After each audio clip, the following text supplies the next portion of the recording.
हाय दोस्तों, welcome to my channel Pandey blog.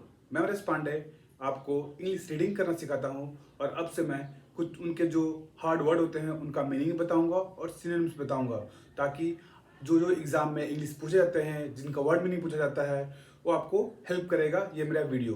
तो चलिए ये वीडियो ज़्यादा वक्त समय बर्बाद ना करते हुए आज का द हिंदू एडिटोरियल पढ़ते हैं और आपके इंग्लिश के रीडिंग स्किल को बढ़ाते हुए इंग्लिश वोकैब सेशन पे भी ध्यान देते हुए उसको स्किल करते हैं, क्योंकि आज के जीवन में इंग्लिश बहुत ज़रूरी है। चाहे आप किसी फील्ड में जाए, कंप्यूटर सीखने भी जाए या फिर जॉब में जाए, तो इंग्लिश ज़रूरी है।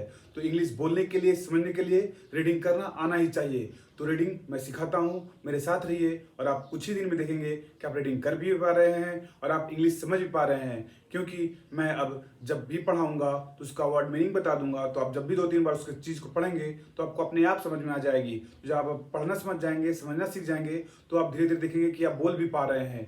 तो चलिए ये वीडियो शुरुआत करते हैं और आज का ये पैराग्राफ द हिंदू एडिटोरियल से लेते हैं। ये रहा आज का हिंदू एडिटोरियल का सेक्शन। चलिए शुरुआत करते हैं आज का द एडिटोरियल हिंदू का। इसका है हेडिंग सैल्यूटरी। जी हाँ,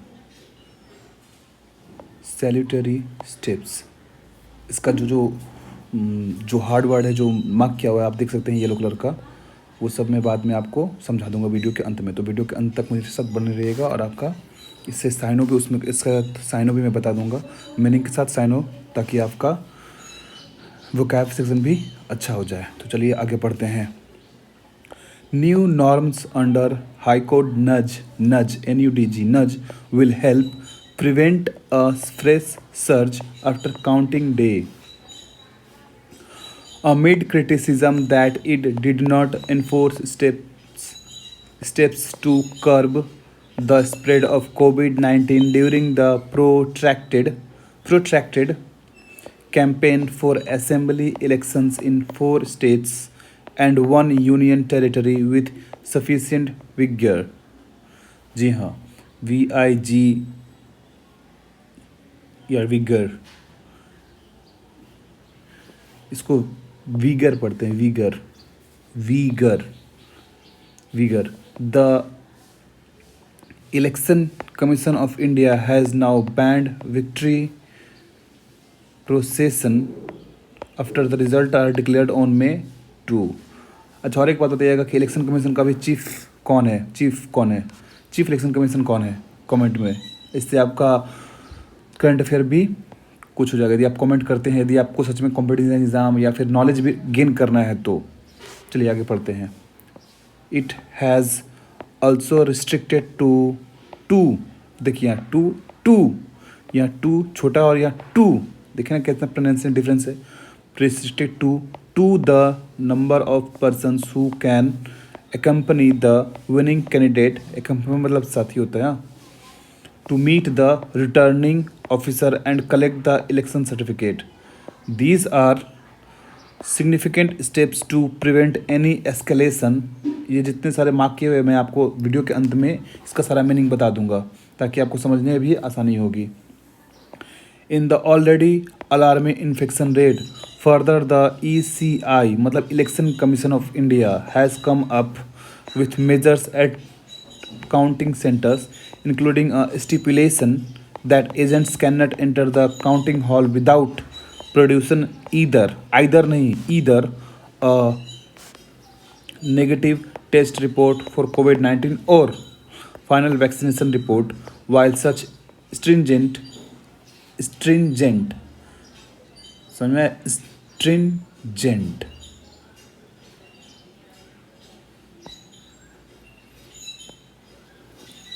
stringent norms are welcome. It is regrettable that the enforcement of earlier norms of COVID appropriate behavior by political parties, candidates and their supporters was often quite lax during the long campaign. The Madras High Court remarked to the effect that ECI officials should bear a great responsibility for the horrific spike in infection, illness, hospitalization, and death will resonate with the public.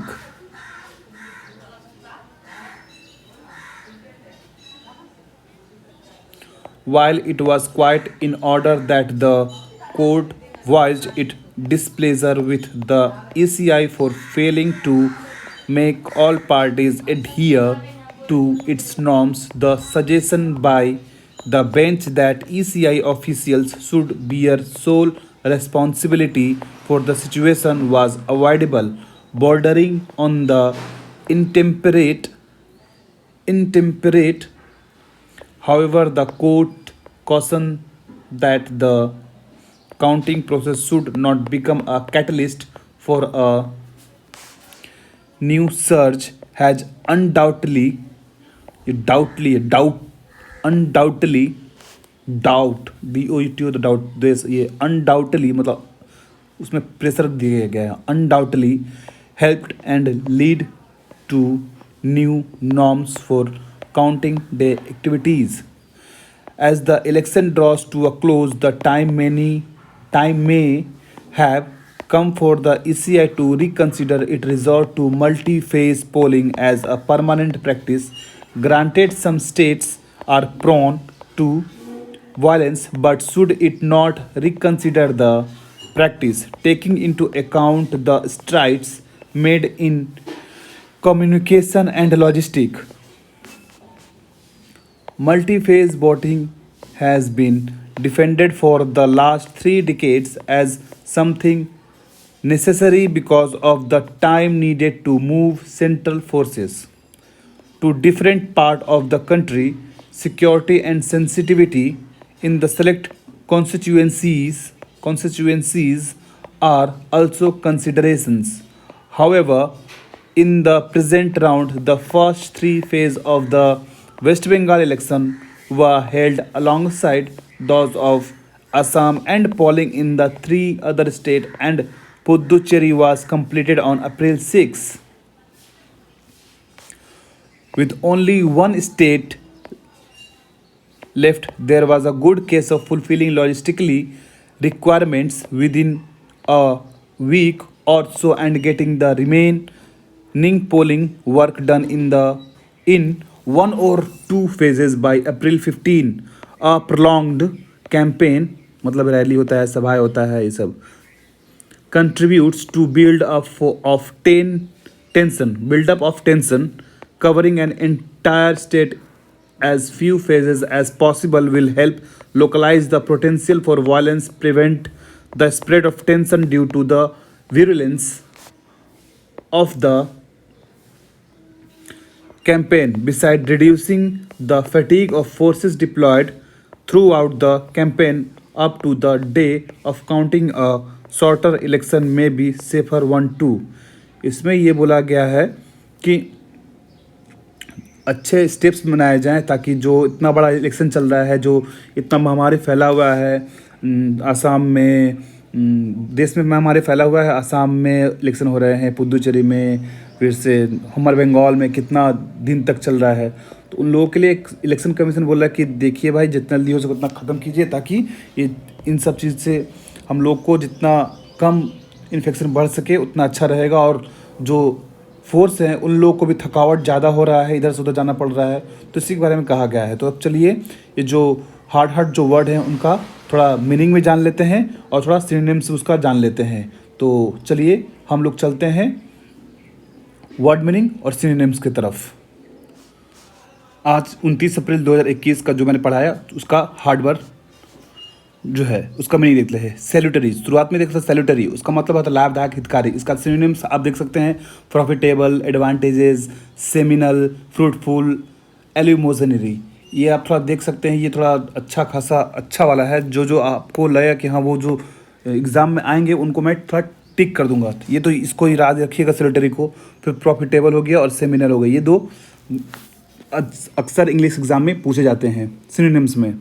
फिर देखें नज मतलब खिसकाना होता है, कूनी से हल्का। आप लोग शायद खेले होंगे पर मैंने तो खेला, वो एक गोली लेकर कंचा जो ग्लास बॉल होता है उससे खेला जाता है, कूनी से खिसकाना। वही लाइट टच और पुश, पोक करना होता है, प्रॉड होता है, जॉग होता है, जैब होता है, नज खिसकाने के लिए। उसके बाद फिर होता है सर्ज, रेला, आवेश, तेजी से चढ़ना, उमड़ना, प्रवाह के कारण आगे बढ़ना। उसका सिनोनिम्स होगा सेंड, बिलो, बिलो। देखो यहाँ पर एक बिलो है ना, बिलो का मतलब होता है वो बिलो, एक छोटा नीचे होता है, ये बिलो नहीं, ये अलग बिलो है, शोर।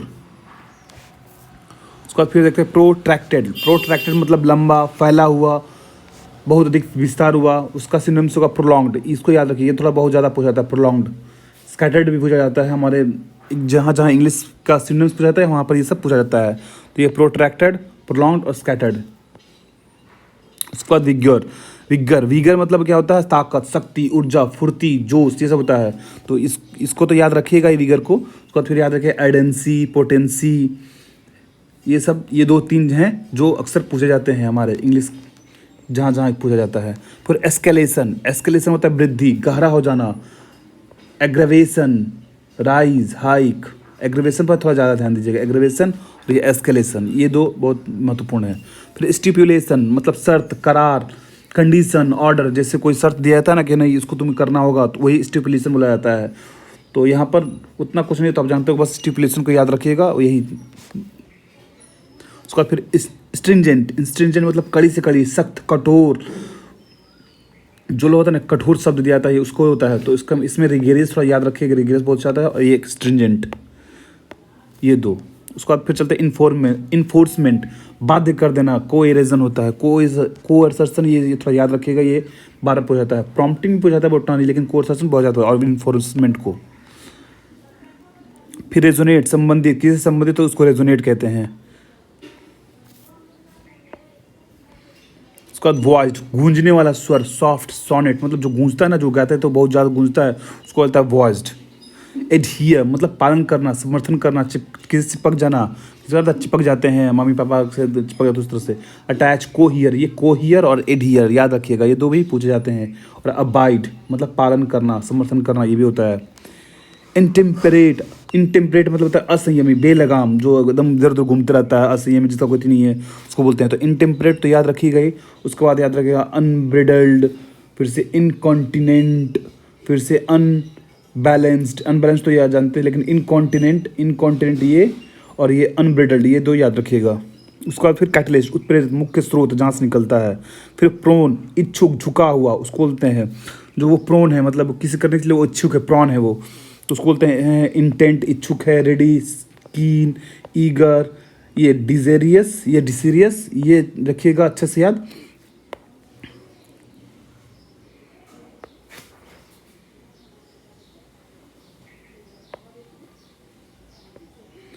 ये स्लोपिंग नहीं, ये जो है डिजेरियस, इसको अच्छे से याद रखिएगा। और इंटेंट तो आपको याद ही रहता है, डिजारियस, डिजारियस और ईगर, साथ में प्रोन तो आपको याद रखना ही है। स्ट्राइड्स प्रगति, लंबे डग मतलब लंबा लंबा डाग मारना उसको, तो इसको स्टेकिंग में याद रखिएगा, स्टेकिंग। फिर प्रोलॉन्ग्ड लंबा, दीर्घकालीन, बहुत दिन तक चलना हुआ, तो उसको बोलते हैं लेंदी, एक्सटेंडेड या प्रोट्रैक्टेड। इसको याद रखिए, प्रोट्रैक्टेड पूछा जाता है बहुत ज़्यादा, प्रोलॉन्ग तो पूछा ही जाएगा, प्रोट्रैक्टेड भी आपको याद रखना है।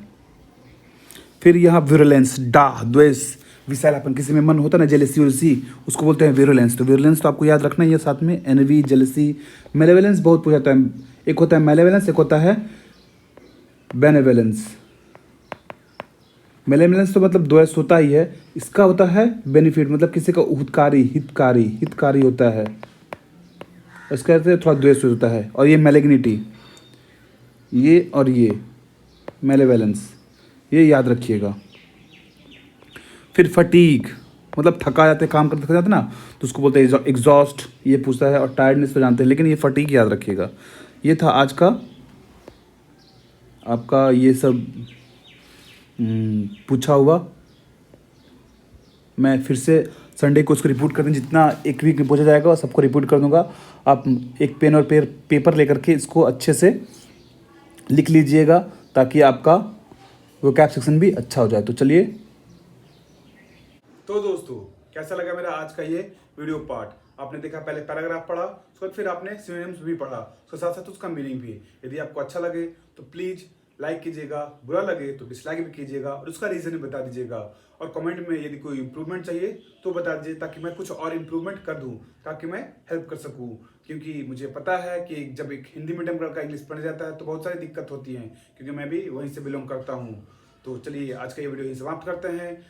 आप पढ़ते रहिए, सीखते रहिए और अपनी ज़िंदगी में आगे बढ़ते रहिए। जय हिंद, जय भारत, धन्यवाद, नमस्ते।